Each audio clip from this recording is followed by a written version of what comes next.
morning, everyone. It is June 11th, 2017. Welcome to Morning Hair. This morning, I have awakened with a classic William de la Pole. Get your mind out of the gutter. William de la Pole became the Duke of Suffolk. Okay, I probably should have just called him the Duke of Suffolk.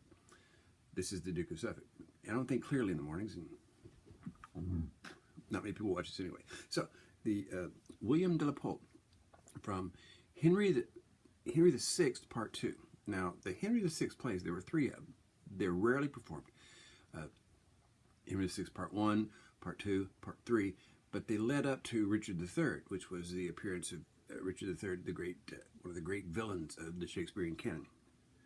Yet of the three, Henry VI, this is considered the best of the three, and it has one line that's so often misquoted in Shakespeare, where one of the characters says, the first thing let's do, let's kill all the lawyers.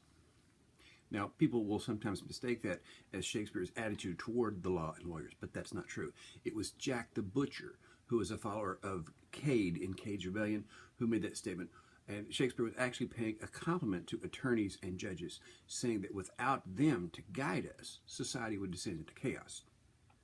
Now, one of the things, this sort of leads up to when Shakespeare becomes a more mature playwright, he will write the second historical tetralogy of Richard II, Henry IV, Parts 1 and 2, and Henry V, which are just great, great, great, wonderful, superior plays that you're far more likely to see on the stage than these early plays.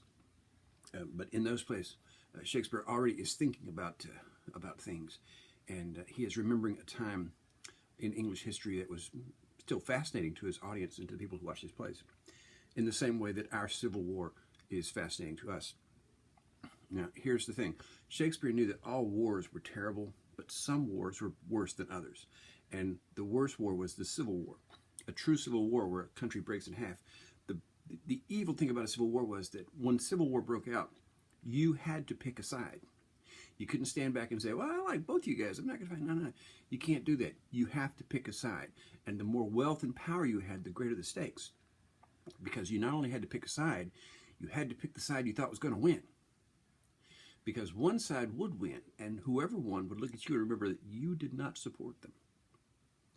So that's how evil people sometimes get great support, because they were being supported by people who didn't want to be on the losing side. They may not necessarily have agreed at all with the stand or the actions of the person they're supporting, but they thought he was going to win.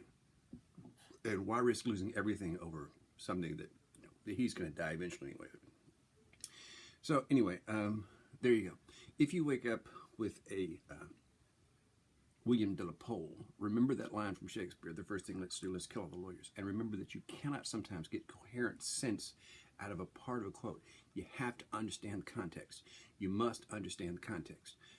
So when someone, let's say, on an offhand plucks a phrase from, I don't know, the mayor of London and presents it as a fact into itself, it is our responsibility to read the context and see what the mayor of London actually said. I think you know what I'm looking at. Hey, that's it for today. And tomorrow we will continue our month of Shakespeare. Now 11 days in. Who knows what hair we shall wake up with tomorrow? Who knows? I don't know. Well, I might know. Hey, that's it. Have a good day, everybody. I'll see you tomorrow. Don't forget to subscribe.